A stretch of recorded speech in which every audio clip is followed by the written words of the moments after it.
when we get to the question and answer sessions, if you would prefer your identity not to be revealed, please say so in the Q&A box, which is what you should use for raising questions or comments.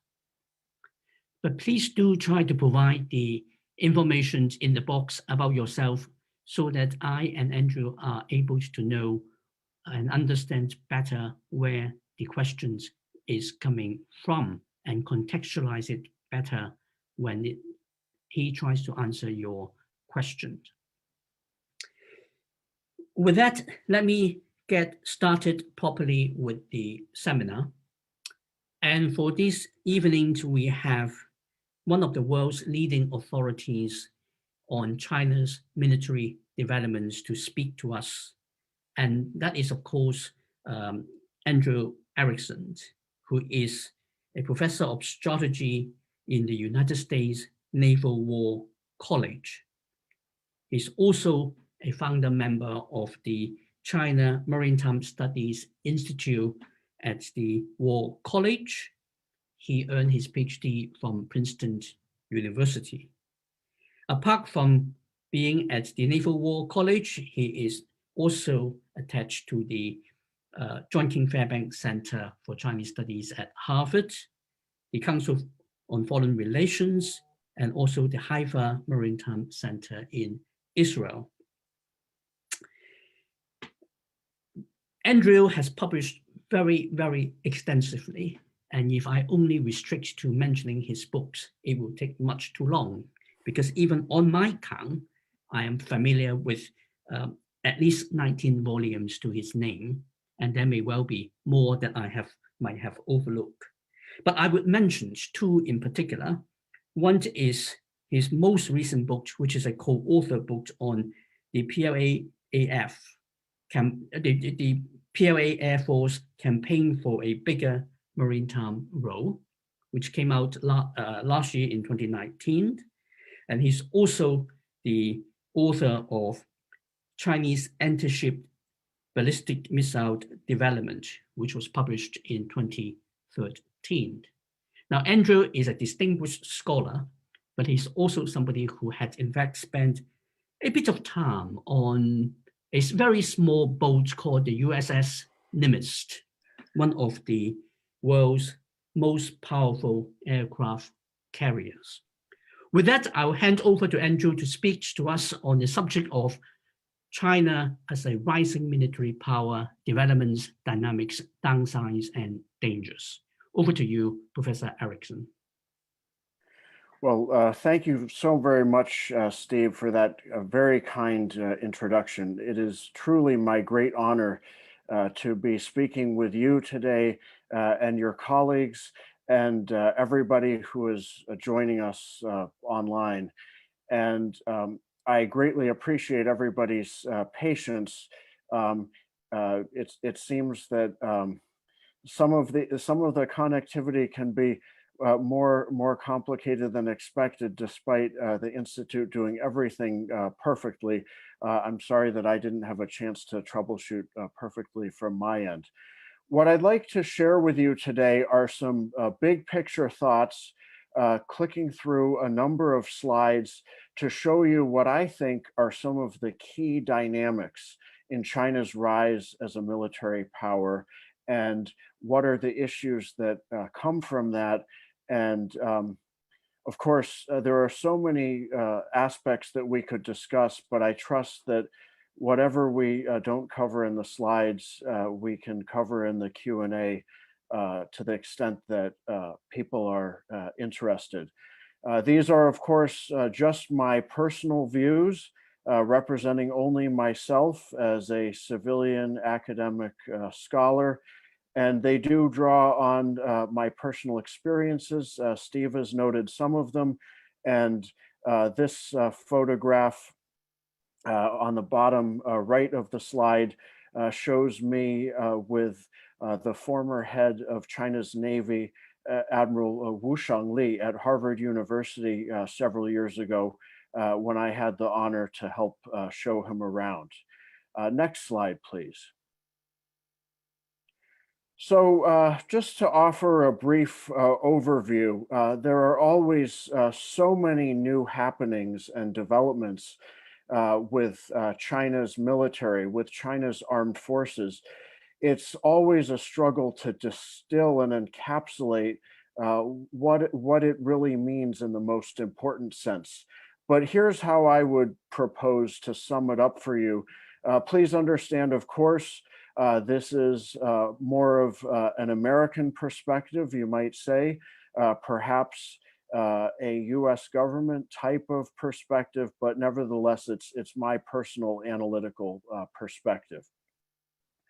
I think over the last several decades, China has pursued military developments of its highest assigned priority very rapidly to great effect. These tend to be associated with the outstanding disputed issues along China's borders and its immediate maritime periphery. Of course, different governments and different people have different perspectives on the nature of these disputes and what should or should not be done about them. I certainly understand that. But speaking from a military, a physics, a technical perspective, what's very clear is that China is able to marshal great advantages close to home in trying to advance its military power, but these very same advantages drop off rapidly with distance from China. Additionally, I would argue that if you look at economic and demographic trends, there's a great chance that China is already starting to slow down in its rate of economic growth, national power growth, and this will sooner or later have implications for military development. Next slide, please. But if we look at where China's arrived already today in terms of developments, it's achieved some pretty amazing things. Now, already China's the world's second largest economy, even by the conservative measure of market exchange rates. It has the world's second largest defense budget by any measure. So one would expect perhaps tremendous military progress. And I've listed some of these superlatives here. If this were an American high school yearbook, China would have many of the so-called senior superlatives. But I'll just go into detail in the next few slides in the maritime dimension. China has three major sea forces. Already, each is the largest by number of ships, and that in itself is quite significant, as I'll explain. Additionally, as I've also underlined here, for the last 20 years, the US Department of Defense has been producing an annual report to Congress on China's military power development. I highly recommend it. I'm one of the few people perhaps who's sweated through reading them all, and I think this year's is the best yet. It's packed with detail, which is based on released US government analysis. And so I think it's quite significant that this official report states that in terms of shipbuilding, land-based ballistic and cruise missiles, and integrated air defense systems, China has reached a level equal to or exceeding that of the US. Now, that can be measured in many ways, but these are very serious developments. Next slide, please. China's been engaging in a sweeping series of military reforms under Xi Jinping's leadership. Next slide, please. But to simplify it, you can really think of China as having three armed forces, three different armed forces, and each of these armed forces has its own subordinate maritime force. So pretty much everybody knows about the People's Liberation Army, China's military services, which contain the People's Liberation Army Navy. Quite a few specialists are also familiar with the People's Armed Police, which now controls China's Coast Guard. Not so many people are familiar with the People's Armed Forces Militia, which has its own maritime component, the People's Armed Forces Maritime Militia, or China's Maritime Militia. So this is another way of at least simplifying that organizational chart that I showed you. Next slide, please. Now, here's a very significant set of statistics from the U.S. Office of Naval Intelligence. Of course, I'm sharing with you a number of charts. It's all publicly. Many of them are based on U.S. government information, and in that case, of course, it's publicly released. But look at the figures for 2020. Already this year. China has significantly more so-called battle force ships in its Navy than does the US Navy. Now, the ships aren't all equal. There are many ways to measure this. You might say it's an apples to mandarin oranges comparison. But still, ship numbers matter for a variety of aspects, and this is quite significant. China's Navy is increasingly modern. It's not just, doesn't just have large numbers. Next slide, please. And then China, of course, has its second sea force, which we just mentioned, China's Coast Guard. China's Coast Guard is far larger in numbers than any other Coast Guard in the world. And it contains, among other things, the two hulls of the vessel pictured here, which is the world's largest Coast Guard ship. Now, there are some ongoing weaknesses, limitations in aviation capabilities, for example, and we can discuss this all in the Q&A. But these ship numbers have their own merits and strength and significance. It's not easy for any country to achieve anything remotely like this. So this is a big development from China. Next slide, please. And for those who are truly interested in details, you can access this via the US Office of Naval Intelligence, and you're really going to need high resolution on your computer to see all the different hulls listed for all the different types of ships among China's Navy, Coast Guard, and Maritime Militia. But I just want to show you one example. I've put a box around just one subset of Chinese Coast Guard ships. And if we click on the next slide, please, just look at the sheer number of ships in this category alone. Multiply that out across that very detailed chart we just displayed, and you'll start to get a sense of just how many ships China's armed forces has out there in the seas near China, and in some cases beyond. That is really quite significant. Next slide, please.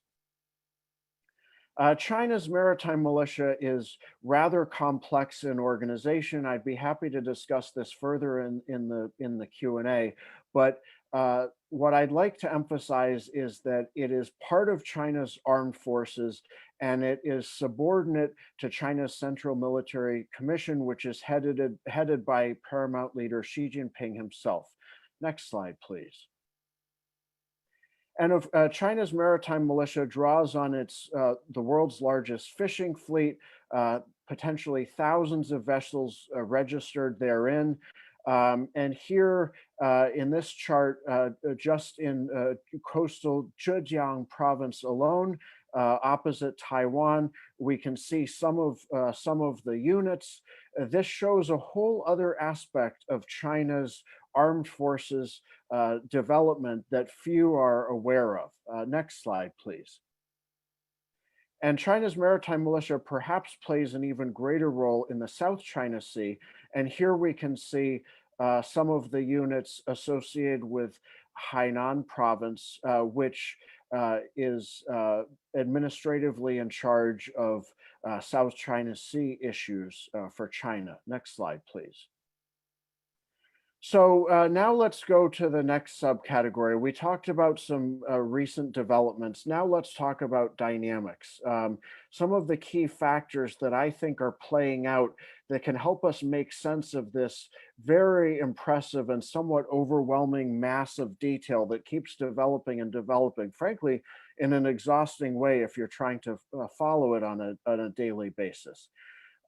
First of all, I would say to the extent that any country has a systematic plan and is executing it in a disciplined fashion, definitely China is doing so. According to a hierarchy of national security priorities, or you could say party, state, military priorities, which I'll get into in just a minute.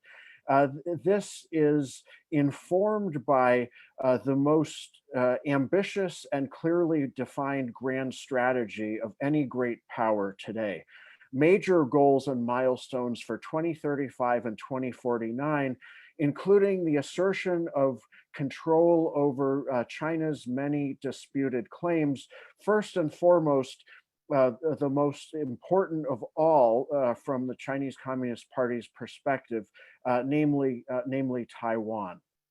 This has already produced a very rapid build out of hardware or weapon systems and supporting infrastructure.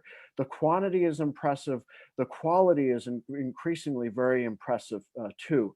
The so-called, you might say, software or human supporting factors, organizational factors, are more difficult, they're lagging behind. But here too, under Xi Jinping, China has ambitious goals and is working quickly to make progress there. However, on the other hand, I described in terms of the larger factors, China is facing what I would describe as an S-curve shaped slowdown. And I'll get to that in a minute. If we get to the next slide, let me lay out for you what I see as China's hierarchy of security priorities under party leadership, which comes before everything else. Next is party state administration, governance of what might be termed the historically core Han Chinese homeland. And then beyond that, stability in ethno-religious minority borderlands. You could describe, for example, Xinjiang and Tibet in that category. Integrity of land borders coming next, and then moving out to upholding and furthering near seas claims. Now, I would submit to you that from the party's very founding and that of its party army, it focused on party leadership, party state administration. By 1949, it had achieved some ability to declare governance over the core Han homeland. By 1951, moving into Tibet, the borderland areas. Throughout the Cold War, working to secure land borders. And then moving on to focus on the current area, these near seas claims. Now, of course, China is doing multiple things, including out overseas into the far seas, but I want to suggest that the area of intense focus now is what China calls the near seas, and I'll get to that in a minute. Next slide, please. So here's a map for you. Chinese strategists term the Yellow Sea, the East China Sea, and the South China Sea the near seas. This is the location of all China's outstanding island and maritime claims. And so it's no accident that China's focus is there. Now, China has already arrived as a great power. I reviewed some of those superlatives with you. It is acting militarily on a global basis, but the intensity of China's actions and prioritization by area of geography in no way should be conflated. So I've tried to shade it a bit here to reflect a high intensity in the near seas, and then some intensity beyond that, but it drops off rapidly. My colleague Peter Dutton, our former director at the China Maritime Studies Institute, describes this as control, influence, and reach. And so again, a very strong geographical gradient, even though China is already a global power and a global military power, the geographic nature of the focus is really quite significant. Next slide, please. Now, the next few slides, we're just going to see how various weapon systems that China's developed and deployed very much reflect this geographic focus. If somehow we could make a master chart that overlapped this hierarchy of interests together with the concentric circles of these weapons systems and their performance parameters and their range, we would see very dark or intense circles or gradations close to China, and an ever a rippling of ever less intense focus and capability farther away from China. So let's just click through these next few slides. We can look at, for example, China's impressive missile development. Next slide, please. This is a major area for Chinese development, both nuclear, but especially conventional missile development, which by some estimates outnumbers nuclear missiles for China by a 7-to-1 ratio. That's something I would really call to your attention. Of course, China does what it needs to do to feel it has the nuclear deterrent it wants, I believe. But the real numerical action is with conventional missiles, which I think China believes have a far greater impact regarding deterrence and the operational scenarios that are prioritized. And I just wanted to also suggest I am happy to stay until 2 p.m. Eastern Standard Time U.S. And I believe that that is so basically I can stay half an hour later until just to give us extra time. I'm sorry that we had to start late here, and if Steve would like to come in with a message on that, just to clarify for all the relevant audiences, I'm just happy to clarify that. So please, I hope that can give us plenty of time for the Q&A. Next slide, please. So again, this shows some of China's very sophisticated and advanced nuclear capable ballistic missiles. Next slide, please, with the range rings, the ranges. But it's the conventional missile and other types of capabilities that are by far the most numerous. And these cover many range parameters that focus and overlap on the near seas and their immediate approaches, which China is concerned about. Next slide, please. Most. And these next two slides from a RAND report from several years ago show just in recent years how rapidly some of the performance parameters of China's missiles and supporting systems have expanded and improved. These are, for example, surface-to-air missiles. Next slide, please. And this, back when RAND published this chart, the PLA rocket force was still known as the Second Artillery, but you can see that over the last 2.5 decades, China has rapidly improved its ability to threaten various U.S. and foreign bases in the region with a whole range of missiles. And of course, China is trying to do this from a deterrence perspective. I think the official PRC position is, if you would just honor and acknowledge our territorial claims, there'd be no need to have tension or conflict. But since you won't agree to that, we're going to work to deter you. I don't think any side is anxious to have a war here. I'll get to that later. But just to acknowledge that, of course, whether a weapon system is, quote, offensive or defensive, those can be two sides of the same coin depending on one's perspective. I think it's important to acknowledge perspective and not get wrapped around the axle, so to speak, based on different terminology and different perspectives. I think we can all acknowledge that those differences certainly exist, and they're important to understand. Next slide, please. So I mentioned before at the final broader dynamic that I see in play is what I would describe as an S-curved slowdown. I've done some work with my former Naval War College, Gabriel Collins, that's available through his current place of employment, Rice University's Baker Institute. There's a URL at the bottom here, and I haven't told this to Steve and his group yet, but I am happy to share these slides and have them be available via a link if Steve would like that. So these are all things that will be available to people after the presentation to see and explore further as they wish. So in this report, there's a detailed explanation for why my co-author and I come to this analytical judgment.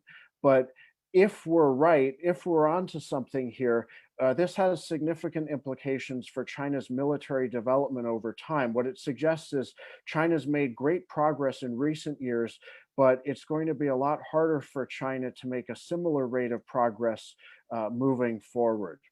Next slide, please. Now, I call this category downsides. There are probably different words that one could use depending on perspective, but I believe that we've already entered a difficult and dangerous decade. China's already facing mounting challenges, growing challenges. I believe this economic slowdown is already occurring. There are any number of demographic challenges for China, environmental challenges. We could debate analytically where the trend lines go in terms of domestic stability. There are surely different perspectives on that.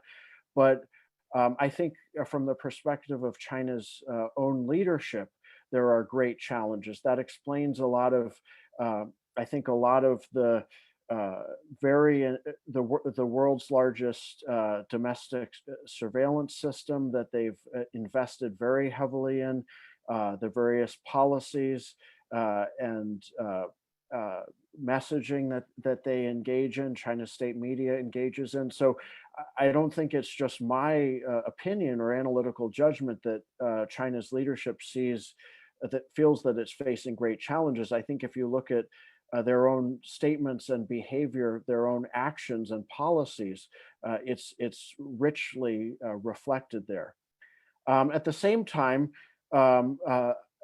you'll find no greater proponent of intelligent U.S. policy and values than me. But despite my great love and undying love for my country, I think I'd be analytically incorrect if I didn't acknowledge that we do have, we, from an American perspective and a US allied perspective, have some regrouping, some adjustment, and some work to do to figure out how best to manage relations with China, how to maximize US and allied capabilities. Really, China's development and actions and policies, among other things, have led to a very new situation. And it's not surprising that it should take some time to adjust to that. What's concerning is that China's leadership may see a closing window of opportunity. Because of these dynamics I mentioned, China's leadership may feel that right now or within the next 10 years, it has some of the best opportunities to try to advance its claims before the US and allies coordinate even more strongly and before China starts to slow down more thoroughly. And of course, the scenarios that are frequently discussed involve the East China Sea, both the Senkaku Islands with Japan, but also especially with Taiwan, the biggest prize, so to speak, in terms of China's the PRC's unresolved territorial claims. Then there's also the South China Sea, and there are remaining uncertainties. So before we go to the next slide, let me just acknowledge people often want to know, well, what are the probabilities in a given scenario, or how would it turn out if it unfortunately were to happen today? And in some, I can just say it's my belief that all of these things are based on a very complex multivariate equation that hinges on a great degree of information that is not public in nature, but also based on things that can't be fully known to even the most sophisticated government organizations. I hope this, of course, is never tested in practice, but the point is there's no cut and dried, easy summary slide. Next slide, please. One of the best things that's been publicly produced to date is the Rand Corporation's assessment from several years ago. And what this boils down to is nobody can know for sure how certain scenarios, the probabilities in certain scenarios, if God forbid they were to occur. However, what is analytically unmistakable is China's growing strength in a variety of key areas that would potentially inform how key scenarios might play out in the real world. I think really that's about the best summary that we could offer here. Next slide, please. This just looking at the East China Sea and Taiwan, we can see a number of areas of dispute for China, of unresolved claims. Next slide, please. And in talking about cross-strait issues, perhaps the most important scenario in the sense that the PLA has long planned for and trained for this scenario as the biggest, most important one. It's informed China's force development. The mainland China's made a lot of progress here. This slide can be easily summed up. Taiwan used to enjoy both very strong qualitative advantages and a good numerical position, and thus had great deterrence vis-a-vis the mainland.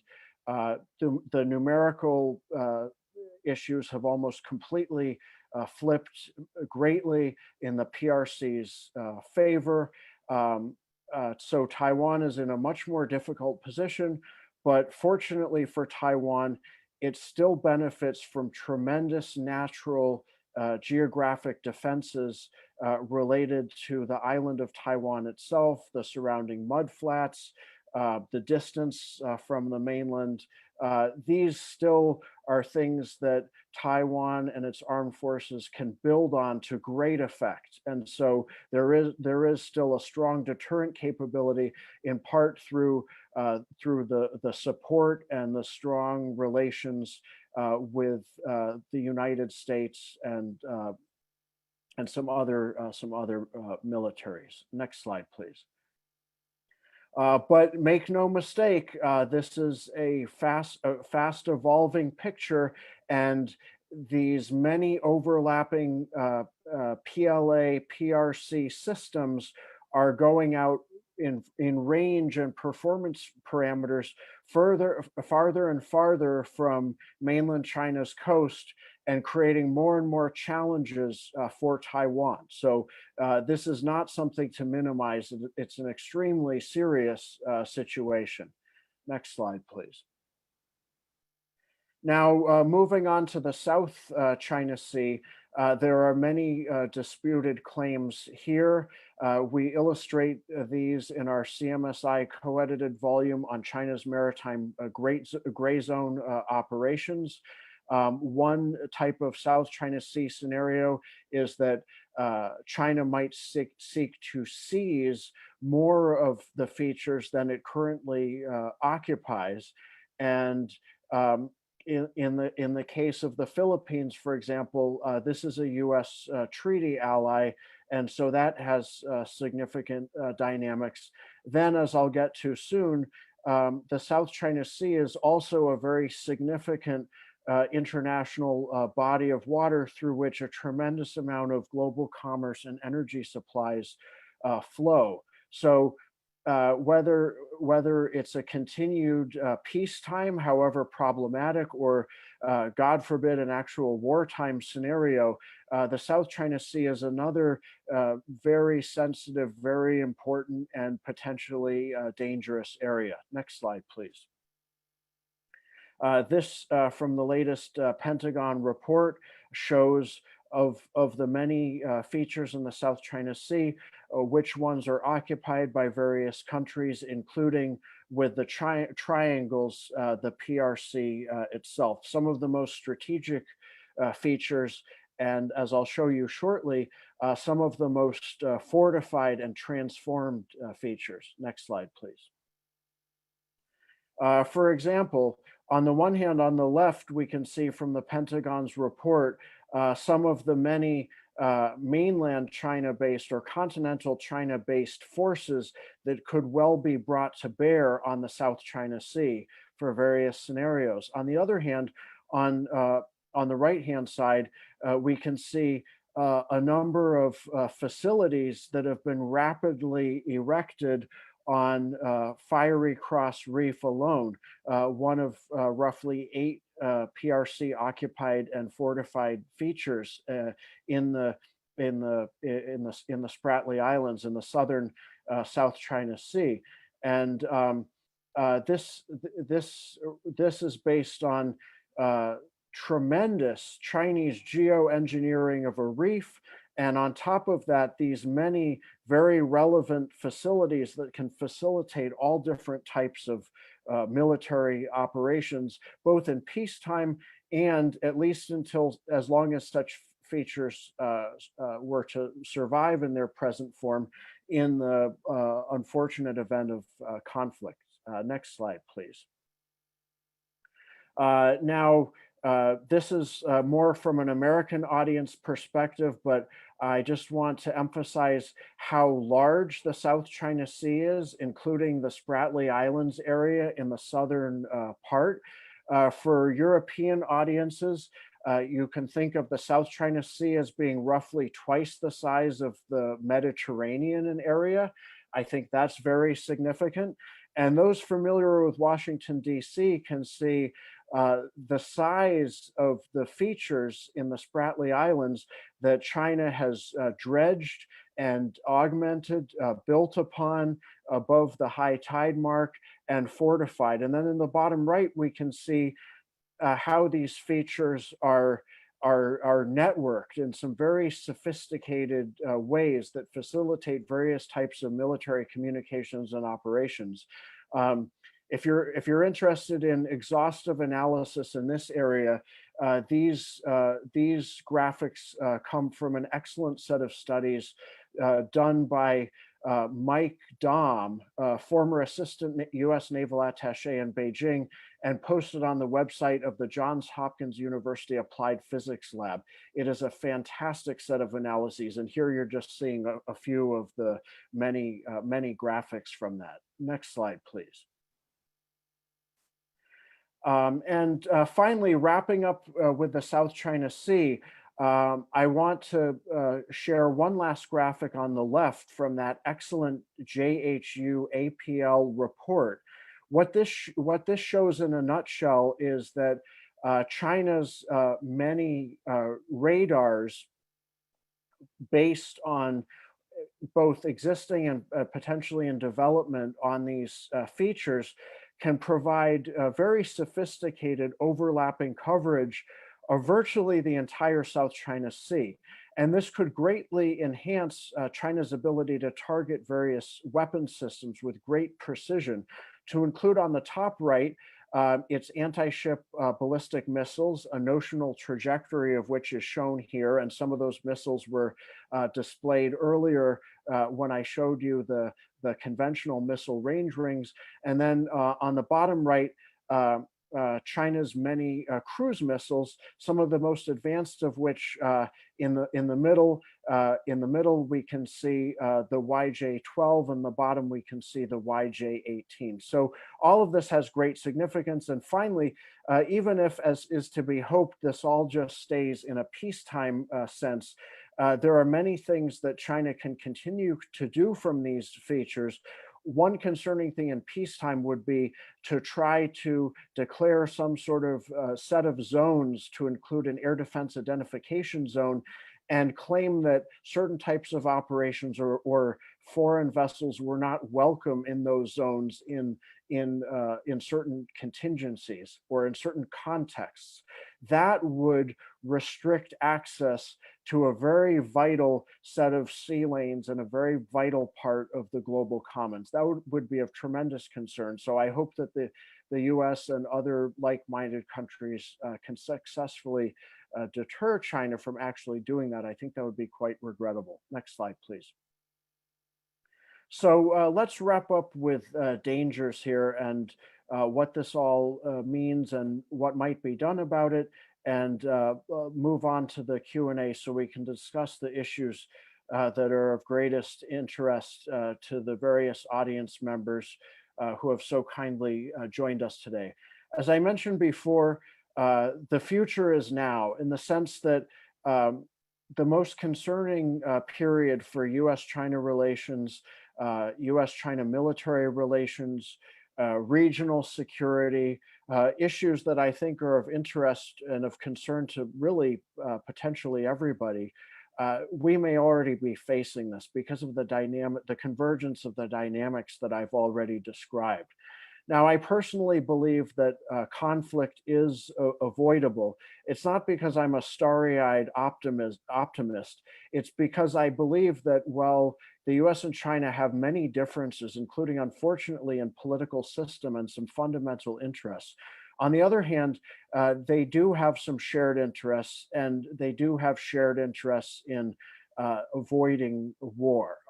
With all due respect, I personally don't believe in the theory of a so-called Thucydides trap, or the idea that we're likely to stumble into a new great war akin to 1917. I think it's just a very different world. None of those previous analogies or historical scenarios occurred under the deterrent power of nuclear weapons, under the current system of very sophisticated international financial markets and complex transnational supply chains and production networks. I really think we are living in a different world, even though much different from, say, Thucydides, not to mention as well as World War I. I do acknowledge that it is still a world of risk and challenges, and I think that's why we need to maintain deterrence. And that gets me to the next point, which is I do firmly believe that the US and China do need to maintain dialogues, and military dialogues included. It is not a panacea. It is not going to take on a life of its own that transforms everything for the good, transcends all the differences in national interests and goals and priorities. But it's better than nothing. It's the least worst thing that both sides can do, I believe. And the important focus, in my view, is communications protocols and risk reduction measures. And it's not going to be ideal. It's not going to be fully satisfying. It can be very frustrating at times, but I think it will be good enough to maintain some sort of contact deterrence and prevent an actual conflict through this window of vulnerability that we need to weather for the next decade. And again, my co-author Gabe Collins and I offer further ideas on this out to the 2035 timeframe in our new report through Rice University's Baker Institute, Hold the Line Through 2035, which you can access via this URL here. And again, that's going to be available in the slides that I hope can be made available to all. Next slide, please. My parting thoughts, just so amid all these challenges, what can the US do? What should the US do? What can the US and China do? How might we conceptualize the larger set of realities and solutions under the circumstances. Um, I've published over the years using the term or the phrase competitive coexistence. That's a term that I like, that I've liked to use. I think like any term that attempts some sort of a balance therein, it attracts controversy. Uh, in the past, many people felt that the competitive part sounded too competitive. That's less and less, fewer and fewer people seem to have that concern. And recently, there's concern about the coexistence part. Um, what I mean by coexistence is for the next 10 years and beyond in this window of vulnerability, from a US policy perspective, in my personal view, the US is going to have to work with the reality of a People's Republic of China, or a China in some form that has already arrived as a great power. Its very existence is a reality. This in no when I use the term coexistence, at least, it is in no way an endorsement of the Chinese Communist Party or any of its policies. It is an acknowledgement of the reality of the existence of China as a big country in the world, with already having achieved all those superlatives that I described. It doesn't mean that the US has to embrace or be happy about those things. Anyway, happy to talk about this later, but just a little context, since I think people can read it in their own thoughts, and maybe there could be some confusion as to what my own thoughts are. But I've attempted to distill this concept into four different sub bullets, which I share here. Um, I believe that the U.S. needs to prioritize its concerns about the PRCs, the party's policies, and really tailor and target its pushback, its focus, its pushback, its deterrent efforts um, to those specific behaviors that are of greatest concern. And um, I hope this could get us beyond what's been consistently a type of a PRC or party propaganda, saying that the U.S. has a Cold War mentality and is attempting to contain China.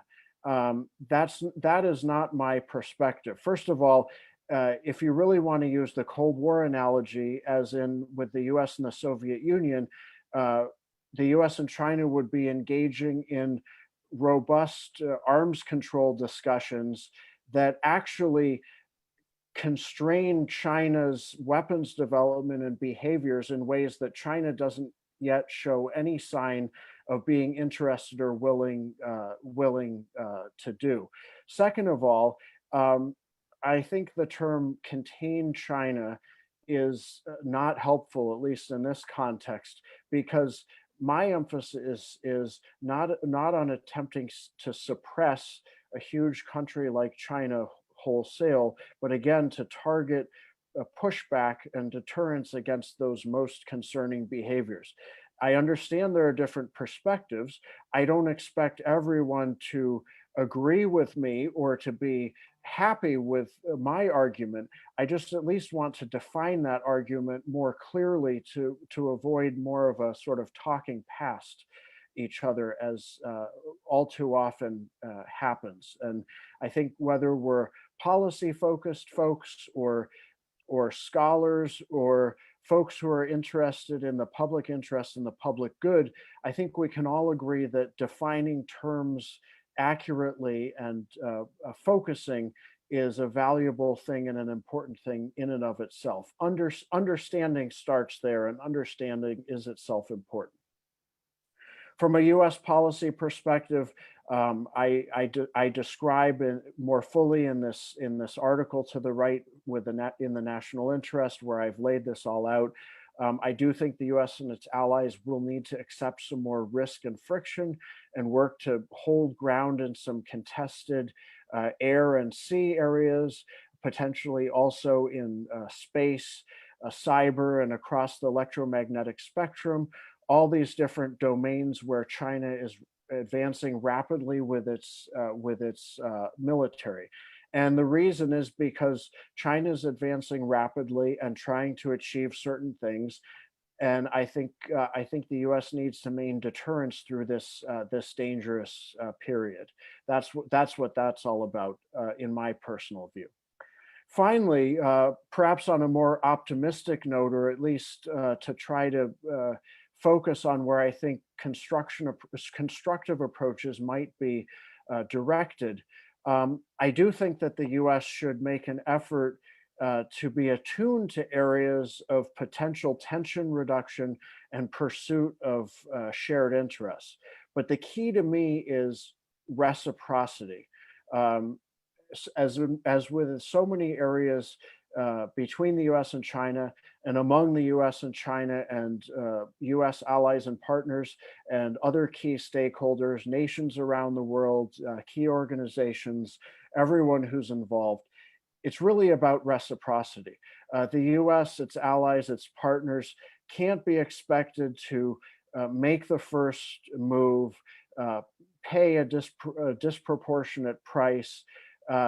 In the last 20 plus years, 30 plus years of a robust engagement with China, there were many such efforts to really make the first move, to help China out, to subordinate concerns about China to other issues. That dynamic has run its course across the political spectrum in the US. The willingness to do that has run out. And in my personal view, with all due respect, rightly so. So moving forward, for example, when it comes to climate change cooperation, that's a big area, for example. I think China has some interest in doing something in this area, but I think China will do what's in its own interest. I do not believe that the US should make its own move in sacrificing support of allies and partners vis-a-vis the near seas in furtherance of some sort of hypothetical goal. That's a recipe for trouble, because China, with its very firm resolve and its very capable diplomacy, would pocket any such concessions. And if for those who like American comic strips like Peanuts, unfortunately, I think it might end up looking like Lucy pulling the football away from Charlie Brown, if I may try to summarize what is indeed a very serious issue. So anyway, those are some thoughts that I'm sure have provided food for discussion. And if we'll just flip to the next slide, I am happy and ready to take your questions. And I have another briefing that I have to hop on in just under 50 minutes at 2 p.m. Eastern Standard Time. But until then, I am available to everybody who's interested in continuing the discussion. So I'd like to thank Stephen and his colleagues once more for generously hosting me. I extend my sincere appreciation for everybody's patience, and I look forward to our discussion. Thank you very much. Well, thank you very much, Andrew, for this absolutely fantastic tour de force of a talk. There are already over 35 questions in the Q&A box, so you can see the kind of interest there. But nonetheless, let me kick off by asking you mentioned something very important in my mind. One is that you talk about the mindset in Beijing of this closing window of opportunity. You also mentioned at the beginning of your talk that Xi Jinping had introduced major shakeups of the military, significant reforms, which are meant to substantially increase China's combat capabilities. And in Xi Jinping's language, is to make sure that the PLA is properly trained, organized, and indoctrinated and equipped to win wars. Now, that does not necessarily mean he's going to invade anybody. And I'm not saying that. But the question that I would like to put to you is, how far and how effective has those reforms to the PLA, including the reorganization of the combat commands, been? Is the PLA now ready to take advantage of the window of opportunities if it is instructed to do so? Well, thank you, Steve, for that excellent question. And I'm glad you've used your director's prerogative to ask a very intelligent and on-point question. There is no question that Xi Jinping is a paramount leader of China in some ways, in a way that has not been fully approached even by Deng Xiaoping, who took some time to fully consolidate his power over the military and to guide it through certain types of military reforms. Deng had other priorities, most fundamentally recovery from several decades of Maoist malpractice and to build the economy and develop China overall. So much of this depends on Xi Jinping's personal initiative and his determination to have a strong legacy for himself and the party. And on the one hand, I think that informs the great ambition of what has been underway with these reforms. I think it also informs the timing. If you look at the many different publications describing both the top-down policies imposed on China's military, China's armed forces by Xi Jinping, and if you look at the bottom-up reports from China's military services and armed forces on how they're implementing, we can see that it is a very sweeping, very difficult process. Much progress has been made. It is difficult to say exactly the status of that progress, but I think that we can take very seriously the Pentagon's 2020 China report, which I commend greatly to all interested, and which has a very handy executive summary. The Pentagon report assesses that these reforms have had great effect already. They are progressing well and effectively.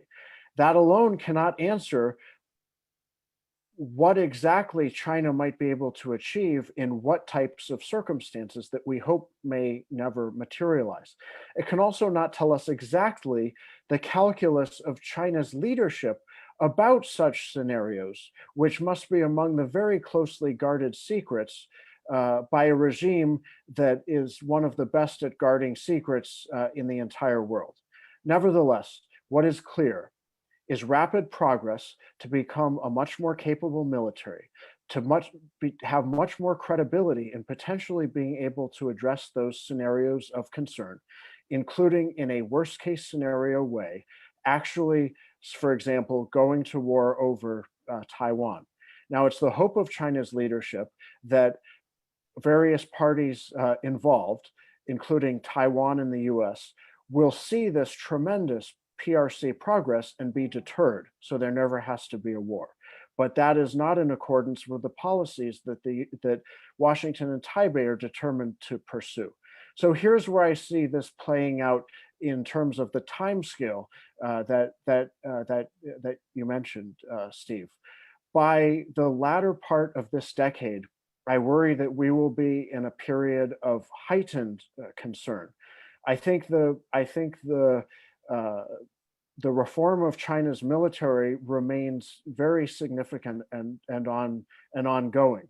And before it is completed to a certain level, I think there's a reduced risk of China's military being employed because it's not fully ready and up to the new standard of capability. But I think there is a goal of making that happen quickly. Xi Jinping is demanding rapid results. And I think some goals are at least to be achieved symbolically by the end of the 5-year plan, and in time for the 100th anniversary of the Chinese Communist Party, which will surely be celebrated with tremendous fanfare next summer.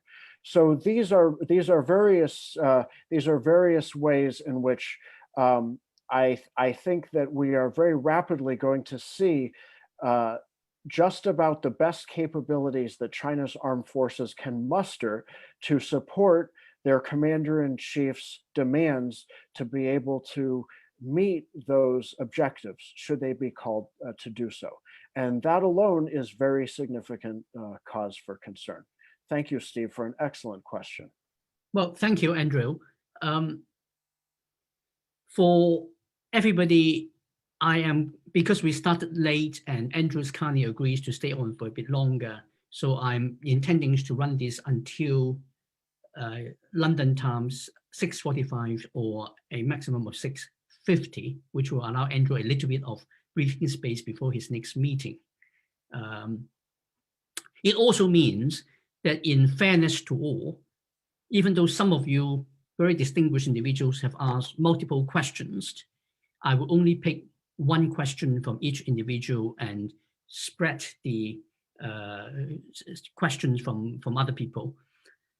The first question I pick is from Dr. Casey Lind at Cambridge. And he would like to ask you,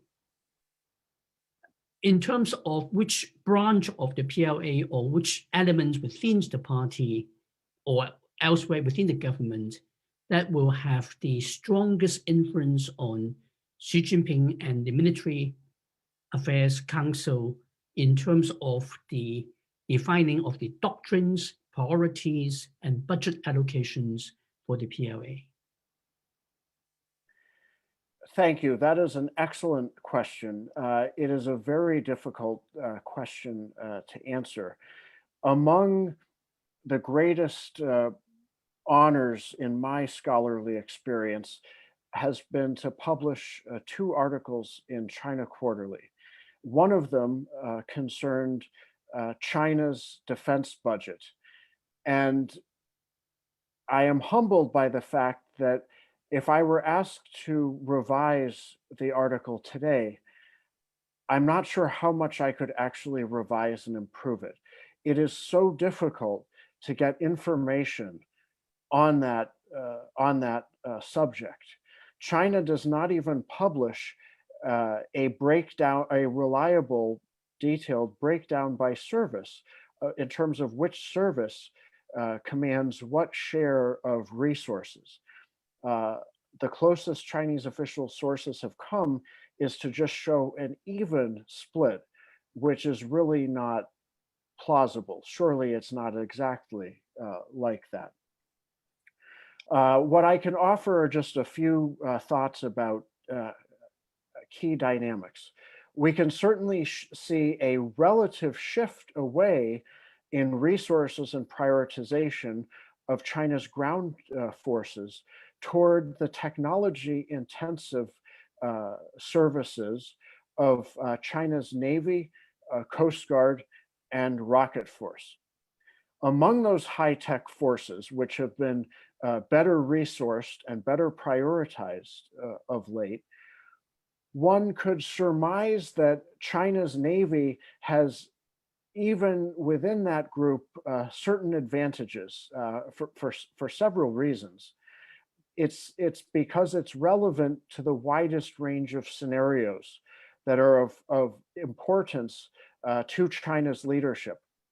China's Navy is of great importance to all of the near seas scenarios of concern that I've described to you.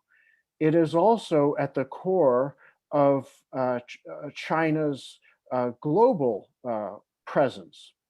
In between, it is surely of increasing importance regarding another key policy initiative of Xi Jinping, namely the so-called Belt and Road Initiative, which some have described as a unifying principle, an organizing principle for China's foreign policy under Xi Jinping.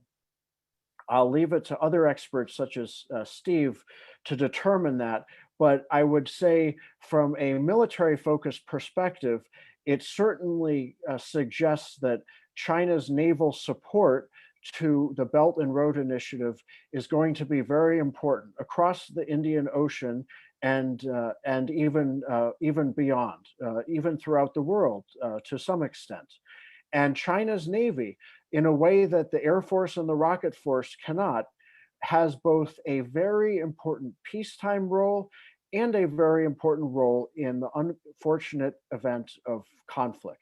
For all those reasons, I would surmise that by some measures and for some perspectives, if you had to pick one Chinese service that has been particularly aided by the developments in Chinese leadership strategy and decisions, surely the PLA Navy should be counted there. Thank you. Well, thank you very much. Next, I'll move from the UK to India.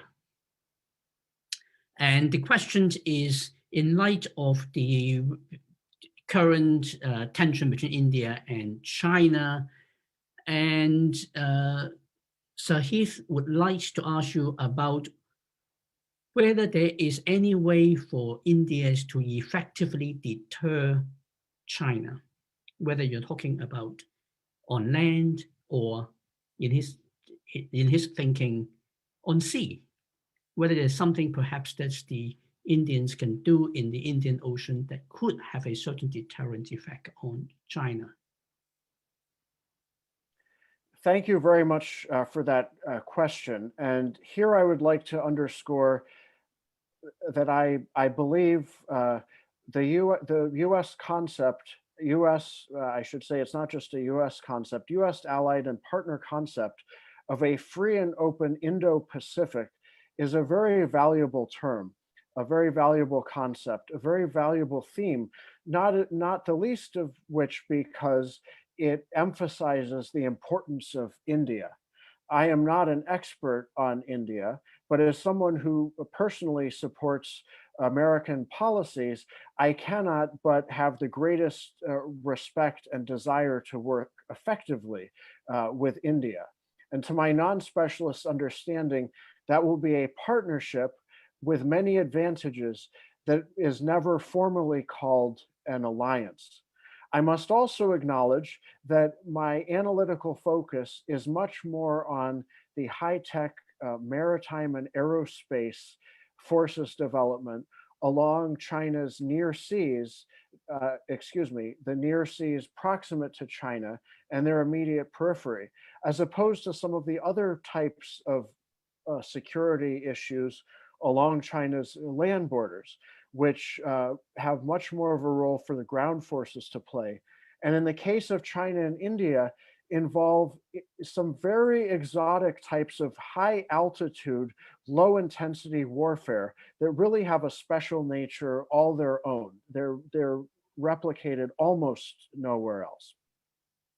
So I find it difficult to provide the specificity of the answer that this question merits. But let me briefly come back to the demographics and that I described in conjunction with what I believe to be China's impending S-curve shaped slowdown in national power growth. If one were to trace an analogous curve for India, it would be very, very different. Demographics are among the most important drivers of national power trajectory, in my view. China is already starting to suffer from declining demographics in various parameters. India is virtually unique among the great powers in having extremely favorable demographics. I am not a demographer, but it is my basic understanding that, simply put, India can look forward to roughly 3 decades more of very favorable demographics, during which point its population will exceed that of China. Now, of course, that comes with its own attendant challenges, But this growth trajectory is going to be significant for India, its ability to afford a continued set of military developments, to include naval developments, and some of the demographic tailwinds that propelled China are going to turn into headwinds in a very difficult way. So that is going to help India over time, and I hope in the best possible partnership with the US. Thank you. Well, next question I pick comes from Jonathan Thamby in London. And let me also explain to people who have put questions, I will not be reading out all your questions. What I will do is I will somewhat paraphrase it to make it easier and clearer for Andrew.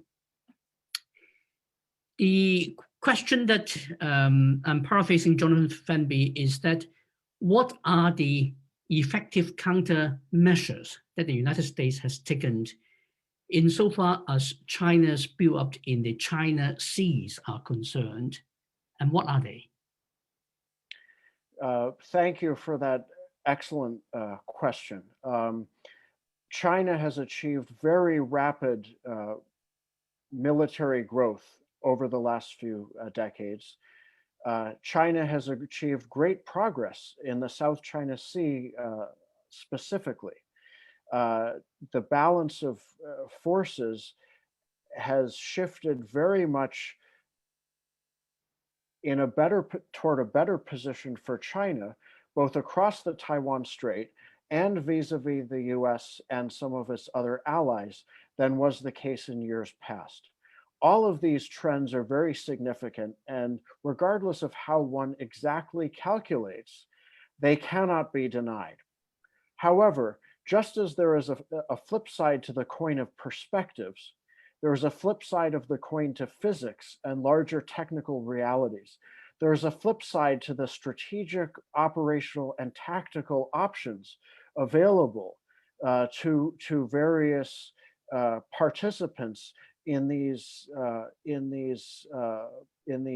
military competitions.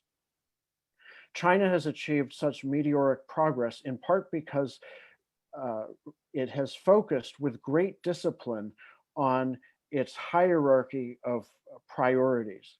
It has pursued weapons systems that are unusually suited to furthering those priorities.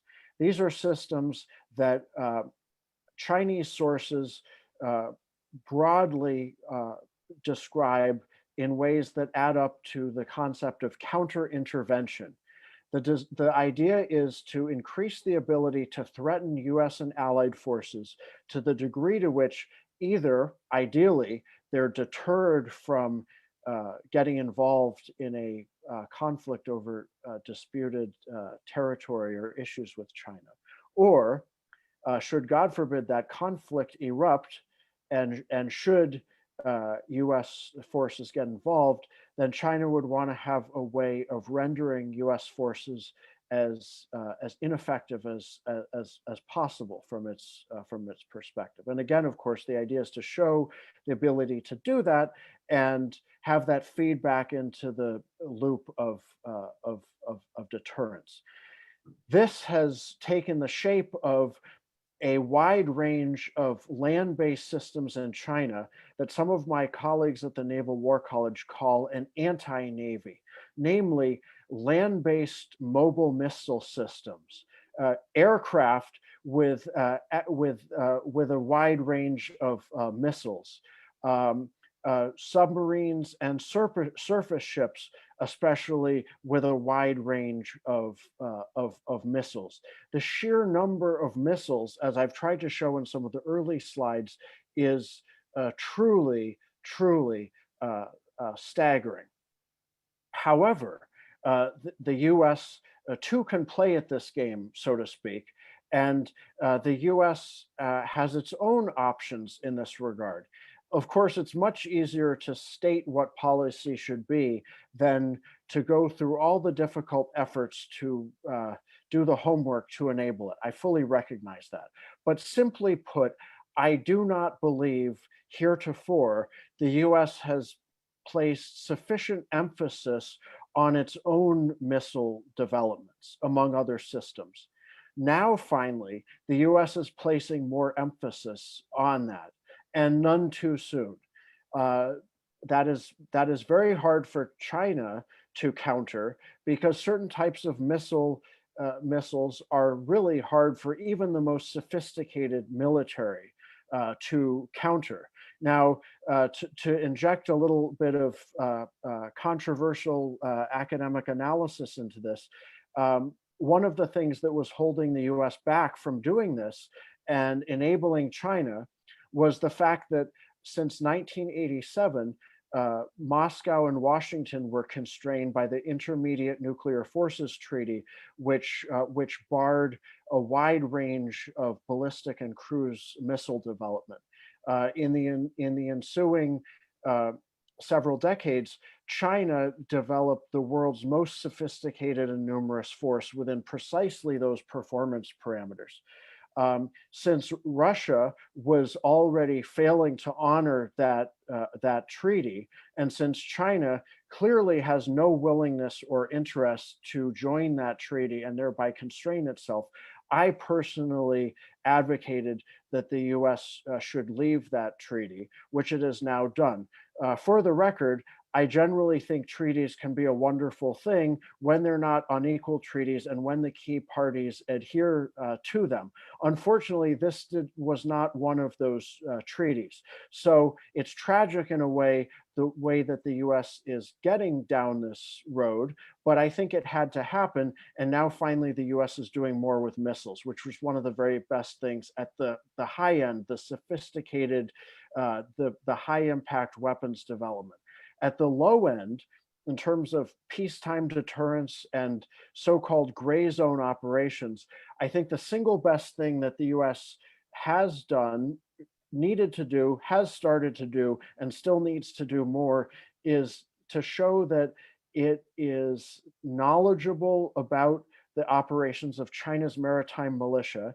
It is, as we might say, wise to the game, and that it will not be stymied by this shadowy third sea force of China, which is undeniably part of China's armed forces. So I noticed that the link to my website has kindly been shared by Aki here, and I invite people to go there for further publications. You can easily search in text in the archive for any subject of interest.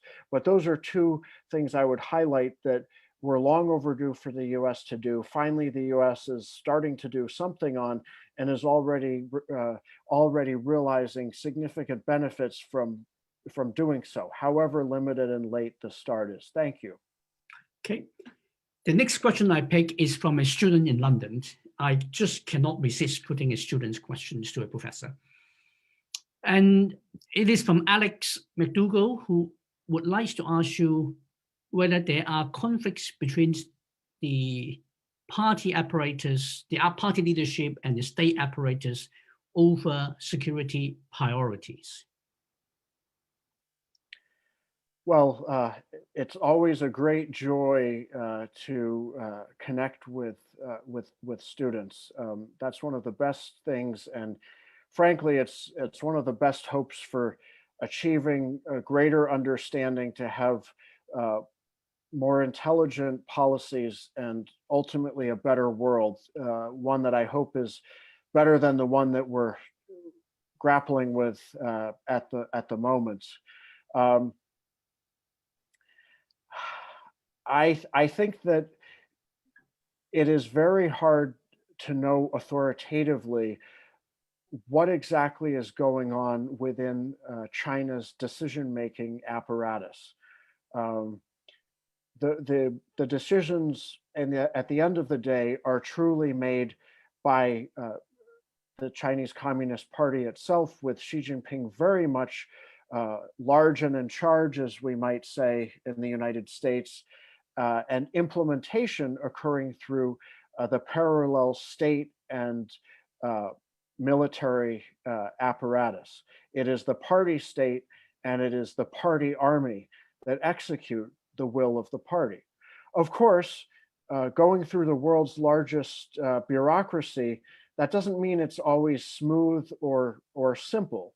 It doesn't mean that there aren't some different opinions. I mean, just in terms of operationalizing some of the policy directives, uh, the party style in some cases tends to be very abstract.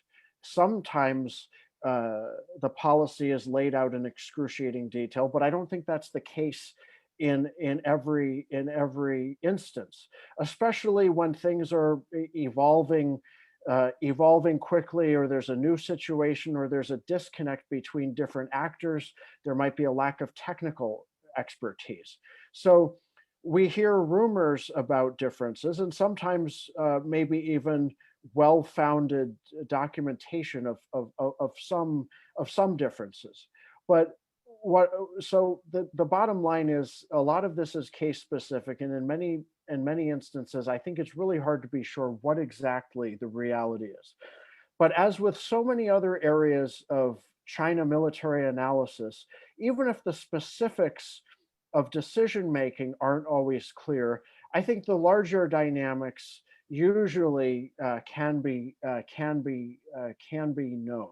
So here are a couple of broad answers I would like to give to that question.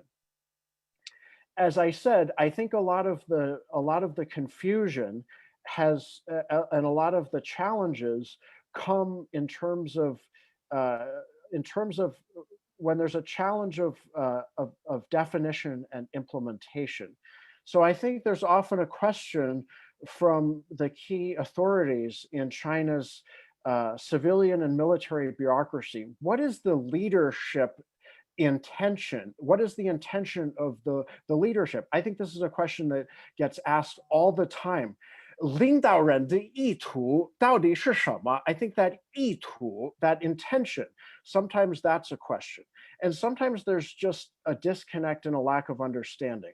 So to put this in concrete terms, there have been some international incidents in which the People's Liberation Army played a role that some have argued were based on uh, uh, even not just a policy disconnect, but the PLA trying to do its own thing.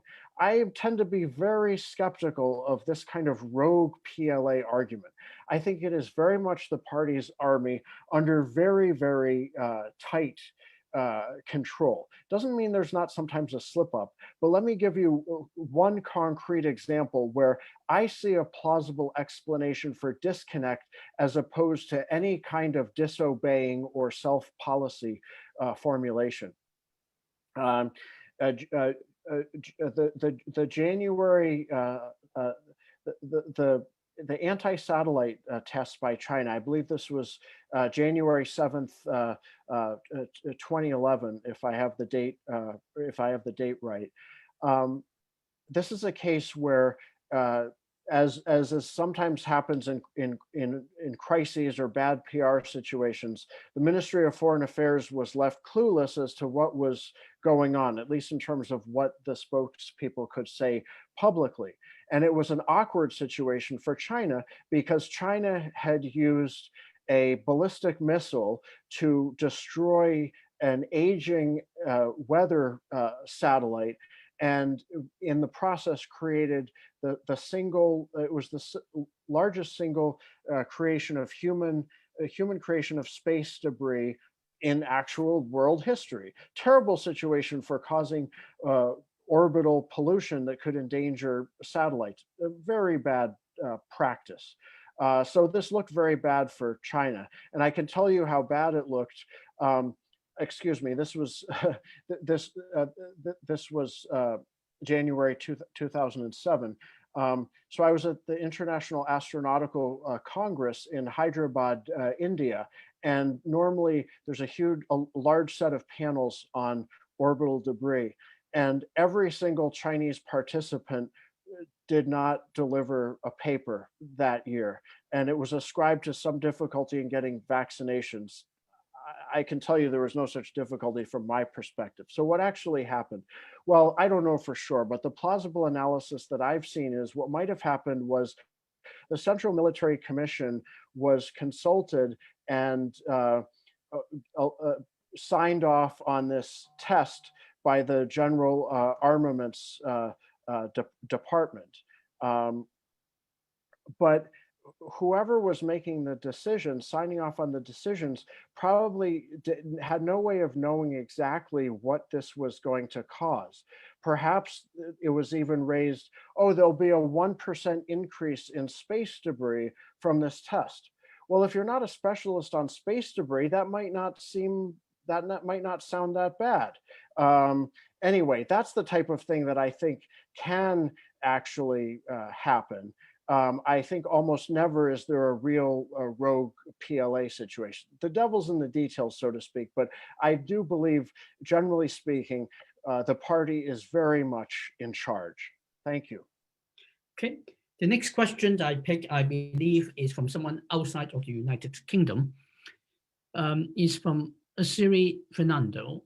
And the question is about how does China consolidate its basing options, for example, in Djibouti and more generally in the Indian Ocean moving forward? Thank you very much. An excellent question. You can see rapid developments in Djibouti of China's overseas access points. And my colleagues at the Naval War College have published a great study on this, which you can access through the China Maritime Studies Institute's website.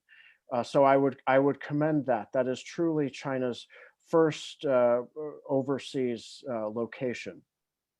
And this is already greatly helping the People's Liberation Army Navy project influence overseas across the maritime component of the Belt and Road, enhance its ability to further China's interests there. That being said, I think really there's no other access point, no other basing approach that comes close for China at this point. In a distant second, for now, I would keep a close eye on Cambodia. I think the way in which China and Cambodia have been denying what appear to be some very in-depth media analysis, for example, by Jeremy Page at the Wall Street Journal, it just sounds a little bit like protesting too much for me. So I believe there will be some increased Chinese access to those collection of facilities in Cambodia moving forward.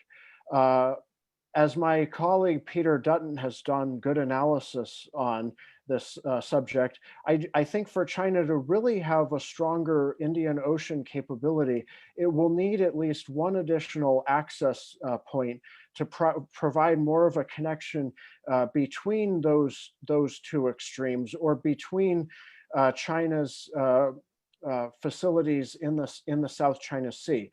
Now, where exactly that will be will depend in part on the geopolitics of the Indian Ocean, where India, for instance, has great influence in many areas, and also in terms of China's hierarchy of security priorities. If China went all out right now, of course it could achieve overseas facilities access at a more rapid rate.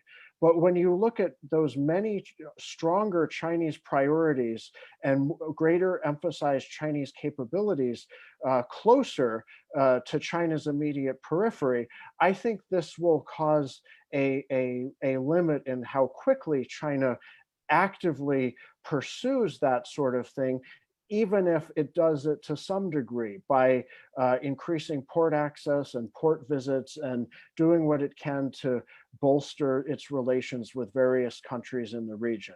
Thank you.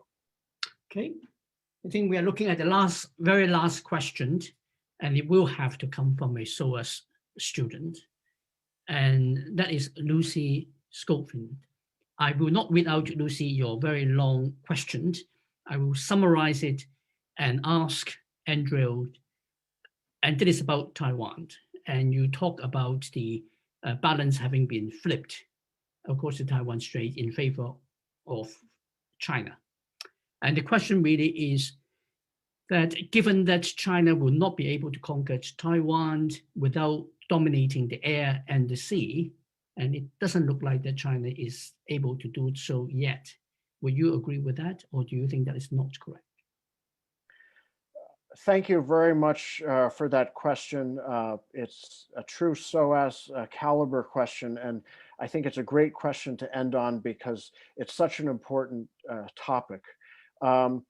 I don't want to use the phrase I don't support the idea that the PRC has flipped the cross-strait balance. I think it's greatly shifted the balance from a position of great Taiwanese security to a point of much greater challenge for Taiwan and its various supporters, such as the United States. But if you look at the sum total of cross-strait balance, each side of the strait has its own advantages. China clearly has numerical superiority of a wide range of weapon systems, great determination, and an increasingly capable military, as I've detailed in this presentation. But as I mentioned, Taiwan nevertheless has its great natural geographic defenses upon which it can and fortunately is building with its armed forces. It can take advantage of these fundamental natural defenses, which I've had the privilege to observe up close, to make it very difficult to ever actually successfully seize Taiwan. The concept that I like is Taiwan as an indigestible porcupine. My colleague William Murray at the Naval War College has done some excellent writing on this in Naval War College Review. And on my website, I have a bookshelf compilation of his writings and presentations that elaborates on this. He explains how China can build on, how Taiwan can build on these great natural strengths, how it can do so even more. There are very effective ways to do so, even more than Taiwan has done already, and this can have a great effect. And bringing it back to the larger dynamics that I've sought to outline for everyone's consideration here, I think what will be ultimately best for all concerned is to deter war through this decade of concern. I have great hopes that eventually the larger dynamics of China's development will cause a reprioritization of national resources and policies that will be more focused on the individual welfare, well-being, and rights of individual PRC citizens, causing a reprioritization that will help everybody live together in peace more effectively and collaborate and cooperate even more deeply across a wider range of areas than is currently the case that we can do today. So that is the note of hope, of peace, of deterrent stability that I would like to end on. I will leave my slides and my website links for any of those who are interested.